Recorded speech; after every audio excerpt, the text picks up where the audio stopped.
On Ash Wednesday, we had a great crowd here given the really adverse weather. It was literally the longest commute I think I've had since I've lived in the cities in 1989. It took me an hour to get from Lauderdale to here. But I was so heartened to see so many people here. I heard the 7 a.m. and noon masses were quite well attended. And people are coming because Ash Wednesday aligns fundamentally with who we are. We are dignified, made in God's image and likeness, of inestimable worth, and we're also broken. We're wounded. We share that condition.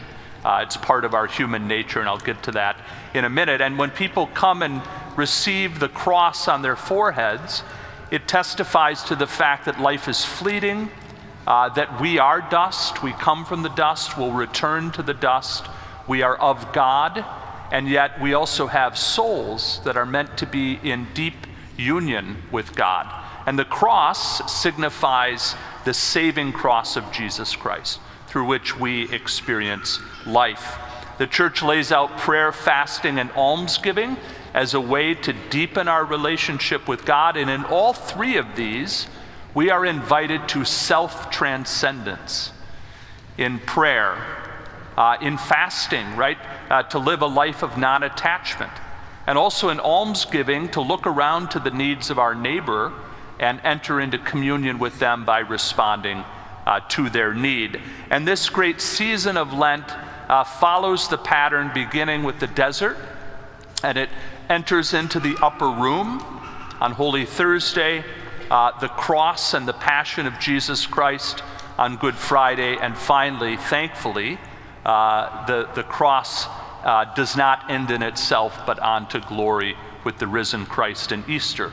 The question I put to all of us is, what type of people will we be on that Easter Sunday, right? We share the condition together that we are at times afflicted by sin.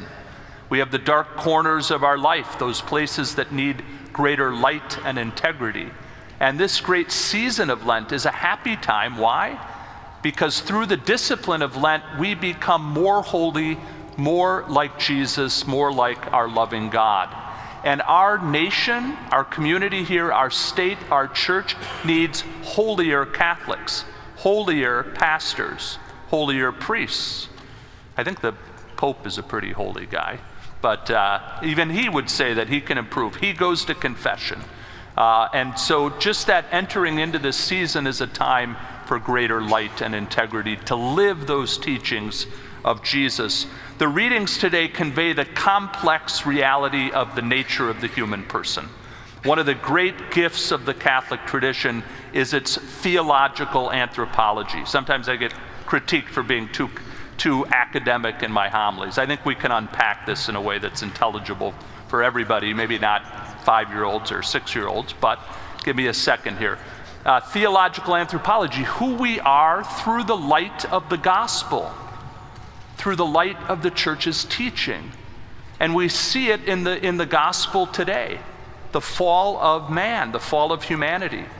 And what is it? It's the gift of freedom, which we all have, and freedom is to be oriented to God and our good.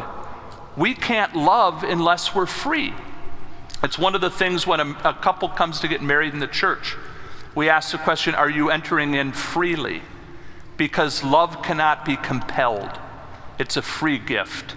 And we also have freedom, and sometimes we misuse it, and that's sin. This is what happens in the story of Adam and Eve.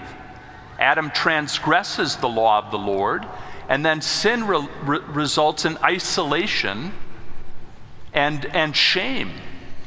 That's the story today. But God's grace always abounds. This is the point of the second reading today. God's grace always abounds. So friends, let's look into our own lives. We have the great gift of the sacrament of reconciliation. And I remember Archbishop Flynn used to say, he would talk like this and he had his finger out and he would say, no priest who goes to confession regularly ever tires of hearing confessions. Now, I might not chat you up as much as Father Joe does in the confessional, but in any event, it's a great gift to be able to extend that gift to others. Now, one funny story, and I'll wrap it up here. 4 years ago, I met the staff and Father John Bauer, who, as you know, has a very quick wit, and so does your next pastor as well. I was walking through the church, and I had been here as a pastor of other parishes for confirmation and other diocesan liturgies, and I was looking around, even in the state, where we have to get things tidied up a bit. I'm looking and just marveling that, this is going to be a place that now I'm responsible for, and it's magnificently beautiful. It might be the most beautiful church in the country. And John said this, we were leading up to the first Sunday of Lent, and he said, if you just bow down and worship me, all of this could be yours. So, in any event, Jesus says no to Satan. Get away, Satan. I remember Father Joe once telling me that on some of the coffee cups at the Priory at St. Albert, it says, not today, Satan. Right?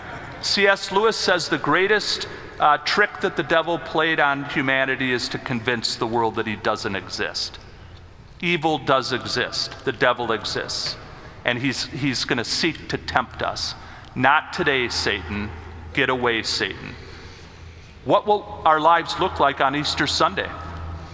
I look forward to seeing, including for me as well. Let's pray for each other as we make this great journey of Lent together as a Catholic people.